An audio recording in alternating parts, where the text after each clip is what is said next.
नमस्कार, मैं राणा भूपेंद्र सिंह आपके अपने चैनल बुंदेलखंड 24/7 से आज मैं बुंदेलखंड की विभिन्न समस्याओं पर बात करने आया हूं। हमारे बीच में कुछ बुद्धिजीवी लोग हैं।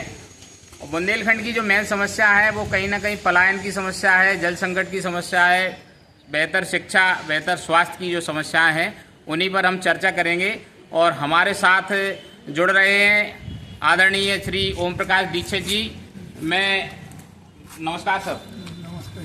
आदरणीय, हमारे बुंदेलखंड में जो देखा जा रहा है सबसे बड़ी जो समस्या है जो बेहतर स्वास्थ्य और बेहतर शिक्षा की समस्या है, इस विषय पर क्या कर सकते हैं? शासन निरंतर प्रयास अपने कर रहे हैं। साथ में जो जनप्रतिनिधि हैं, गांव के पंच सरपंच, इन लोगों को जागरूक होकर के इस दिशा में और कार्य करने की आवश्यकता है जी, जिससे शासन की जो योजनाएं हैं वो पूरी तरह से धरातल पर उतर। चलिए, बहुत अच्छे। अब हम बात करते हैं आदरणीय श्री भूरे सिंह यादव जी से। श्रीमान जी, आपसे मैं ये पूछना चाहूँगा कि हमारे बुंदेलखंड के ग्रामीण क्षेत्र में जो स्कूलों की कमी और गुणवत्ता की जो कमी आ रही है, इस विषय में हम क्या कर सकते हैं? स्कूलों की गुणवत्ता को लेके शासन प्रयासरत है और शासन अच्छा कर भी रहा है। और भी जहाँ खामियाँ दिख रही हैं तो हम ये मान सकते हैं कि कबल चौकाज कठिन जगमाई जो नहीं हुए तात तुम पाई, तो हम हर काम को कर सकते हैं। और स्कूलों को लेके मॉरल एजुकेशन और धार्मिक शिक्षा, ये 2 पॉइंट ऐसे हैं कि अगर इनको जो है एजुकेशन में जोड़ दिया जाए और इनकी तो थोड़ा सक्रियता दिखाई जाए तो सारी समस्याएं सॉल्व हो सकती है। बहुत अच्छे। और इसी के साथ हम अमित सक्सेना जी से बात करेंगे। सक्सेना जी, ये देखा जा रहा है कि ग्रामीण क्षेत्र के जो स्कूल हैं या तो उनमें पर्याप्त शिक्षक नहीं है और अगर शिक्षक हैं तो वो आते नहीं हैं। आखिर इस समस्या का क्या हल है?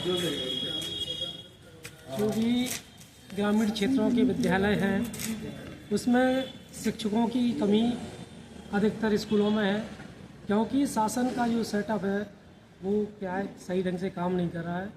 प्राइमरी विद्यालय में 1 से लेकर 5 तक की जो कक्षाएं होती हैं उनमें सिर्फ क्लास 5 हैं, लेकिन टीचर 2 ही रखे जाते हैं सेटअप के अनुसार, जिसमें एक कागजी कार्रवाई में ही व्यस्त रहता है। इसलिए थोड़ा सा शिक्षा की गुणवत्ता में कमी आ रही है। बहुत अच्छे।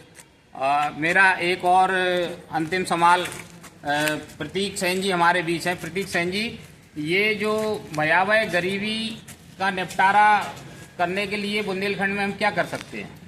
देखिए, गरीबी के लिए निपटारन के लिए आप सबसे पहले ग्रामीण जन और जो कस्बे के लोग बाग हैं उनके लिए आप स्वरोजगार निर्मित करिए, जिससे व्यक्ति पलायन नहीं करेगा, स्वरोजगार करेगा। आप सरकार उनकी मदद करेगी तो वो स्वरोजगार में आगे भी बढ़ सकते हैं, क्योंकि सरकार सभी को शासकीय नौकरी उपलब्ध नहीं करवा सकती है।